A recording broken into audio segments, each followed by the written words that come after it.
Life changing story. একজন advocate মারা গিয়েছে, অনেক ফেমাস একজন অ্যাডভোকেট।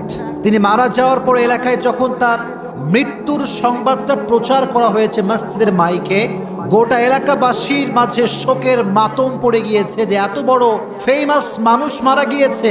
পুরো এলাকার মানুষ, পুরো শহরের মানুষ সব চলে আসছে জানাজায় নামাজে তার জানাজা পড়ার জন্য। কিন্তু অ্যাডভোকেট সাহেব শুধুমাত্র একাই অ্যাডভোকেট নন, তার ছেলেটাও অ্যাডভোকেট। তো যখন জানাজার নামাজ হবে, সাংবাদিকরা আসছে, বড় বড় নামি দামি ব্যক্তিরা আসছে, জজ আসছে, পুলিশ আসছে, বিডিআর র্যাব, সব পুরো প্যাক আপ জায়গাটা, পুরো ঈদগাহ মাঠ লোড, হাজার হাজার জনতা আসছে। জানাজার কিছুক্ষণ পূর্বে ইমাম সাহেব বক্তব্য দিলেন, বললেন যে যদি কোনো ভুল করে থাকে মাফ করে দিবেন, ঋণ থাকলে সবাই জানাবেন। সব বক্তব্য শেষ। সর্বশেষ যখন ইমাম সাহেব জানাজার নামাজের তাকবীর দিয়েছেন, আল্লাহু আকবার একবার, আল্লাহু আকবার দুইবার, তিনবার যখন তাকবীর দিতে যাবেন, পেছন থেকে যিনি অ্যাডভোকেটের ছেলে চিৎকার দিয়ে কান্না শুরু করছে নামাজের ভেতরেই। এমন চিৎকার দিয়ে কান্না, সবাই নামাজ ভেঙে দিয়েছে এর আওয়াজ শুনে, একদম উল্টে পড়ে গেছে। ইমাম সাহেবও নামাজ ছেড়ে দিয়েছে। কথাগুলো ভালো করে বুঝবেন, শিক্ষা আছে এখানে, অনেক দামি শিক্ষা আছে। যখন সে উল্টে পড়ে গিয়েছে অ্যাডভোকেট, সেও অ্যাডভোকেট, নামি দামি একজন উকিল, সে উল্টে পড়ে গেছে। ইমাম সাহেব দৌড় দিয়ে আসছে, এসে বলছে, আপনি কাঁদছেন কেন? আপনি তো একজন এডুকেটেড ম্যান, শিক্ষিত মানুষ। This life is very temporary, we have to go back to your Lord. থাকতে আসি নাই, যাইতে হবে। আপনার আব্বার সময় শেষ, সে চলে গিয়েছে, আপনি কেন কাঁদছেন? আপনার কাঁদার তো কোনো লজিক হয় না ম্যান, আপনি একটু ধৈর্য ধারণ করেন। অ্যাডভোকেট সবাইকে সামনে রেখে বলছে, আপনারা কি মনে করলেন যে আমি আমার বাবার জন্য কাঁদছি? না, I am not crying for my father. আমি বাবার জন্য কাঁদছি না, আমার কাঁদার বিষয়ে একটা কারণ আছে।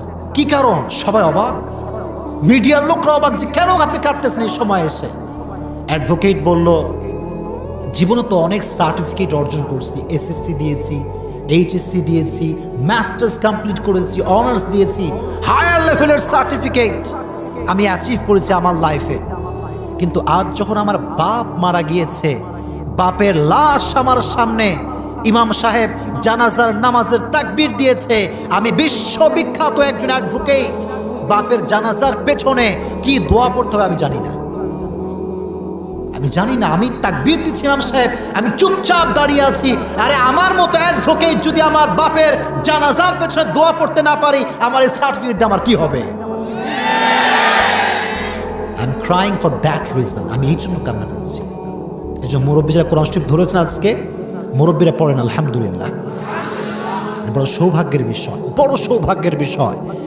অ্যাডভোকেট বলল যে আমাকে একটা চান্স দেন, মাইকটা নিয়ে আমি একটা কথা বলতে চাই। ইমাম সাহেব বললেন, সবাই আবার দাঁড়ান। সবাই দাঁড়ালো, সাংবাদিক, মিডিয়া, জজ, ব্যারিস্টার, পুলিশ, আর্মি, র্যাব, সবাইকে দাঁড় করিয়ে বললেন যে আমি আমার লাইফের একটা শিক্ষায় আজকে পেয়েছি, আব্বা জান যারা এসেছেন, যারাই জানাজায় এসেছেন, জীবনে যাই করেন আর তাই করেন, সন্তানকে দ্বীনি শিক্ষা না দিয়ে কবরে যাওয়া যাবে না। এই জন্য কোরআনের শিক্ষা গোটা বিশ্বব্যাপী ছড়িয়ে দেওয়ার দরকারটা আছে না নাই? আল্লাহ সবাইকে কোরআনের শিক্ষায় শিক্ষিত হওয়ার তৌফিক দান করুক, পড়া আমিন।